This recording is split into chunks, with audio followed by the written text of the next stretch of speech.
Hey Capstone, Brian Winters here. We are walking through Psalm 61 and we've done verses 1 through 3.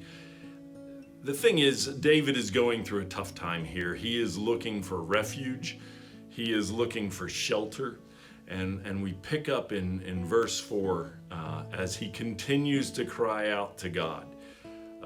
In verse 4 it says, "Let me dwell in your tent forever. Let me take refuge under the shelter of your wings. For you, O God, have heard my vows, and you have given me the heritage of those who fear your name." The thing is, a tent provides protection. It provides shelter from the elements, the rain, wind, the sun even. And he is looking for this shelter, just something to get away, something to protect him from his enemies. And he acknowledges that it's your tent. He didn't just run out to, Academy Sports and say, "Hey, or give me a tent." No, he's asking, "Let me dwell in your tent, Lord. Let me dwell in your tent," because he knew that he would be safe there. There was actually a thing in the area, in the culture at the time, that was called the law of the tent. And in the law of the tent, the person who owned the tent was responsible for any guests that came into the tent, and that this person who owned the tent had the honor of taking care of them, making sure that they were provided for, but also completely taken care of and kept safe. And this was a place of honor, but it would become a place of shame if the owner allowed anything to happen to the guest. But David knew that God would always take care of him.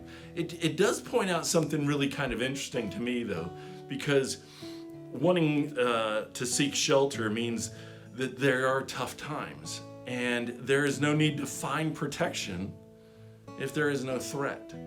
And isn't it interesting that the man who is after God's own heart still has these tough times? I just find that very comforting. But the same picture is used in Psalm 27:5. "For he will hide me in his shelter in the day of trouble.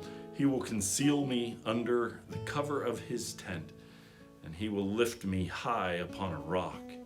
And so you see, again, it's a picture of protecting, of covering, of hiding.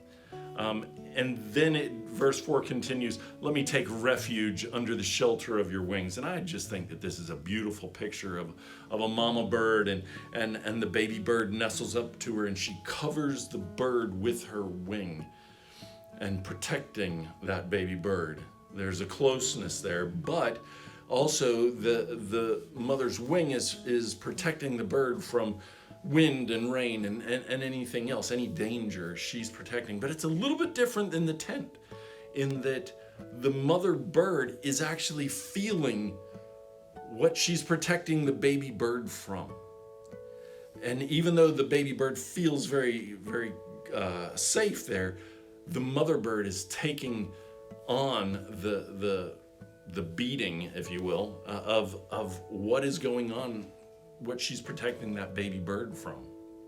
And it always reminds me of this story Tommy Nelson tells of this young couple out in a field, and I think it was in Texas, and they were out in the field, and all of a sudden a rainstorm pops up out of nowhere, a thunderstorm, and they start making their way to shelter, and then large hail starts coming down just all around them. And the man realizes they're not going to make it, and he pushes the woman down, and he actually takes his body and covers her body while the hail continues to come down. And she can feel the hailstones, the ice hitting the back of his head and his back, and it actually knocked him unconscious, and he actually bore those scars for the rest of his life. But it's a picture of that protection. She knew he was taking that beating, and that's the difference I see between the tent and the wings. Verse 5 goes on, "For you, O God, have heard my vows. You have given me the heritage of those who fear your name. what he doesn't say is, Lord, I hope you've heard my vows. No, he says, you have heard my vows. And because he has heard, look what David says. He says, you have given me the heritage of those who fear your name. You have given. David knew that he had nothing to do with this. He did not earn this. God had given it to him. And so this heritage, what is that heritage? And what are the benefits of fearing God and his name?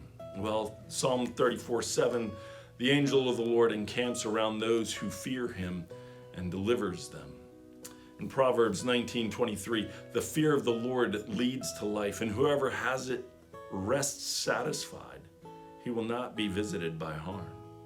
And one of my favorites, Proverbs 1:7, the fear of the Lord is the beginning of wisdom.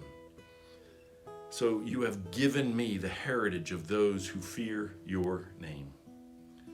And guys, as times are tough, continue to be tough around us, may we all today snuggle up under his wing, because Capstone, there is no safer place for us. We love you guys, and we miss you so much. Thank you.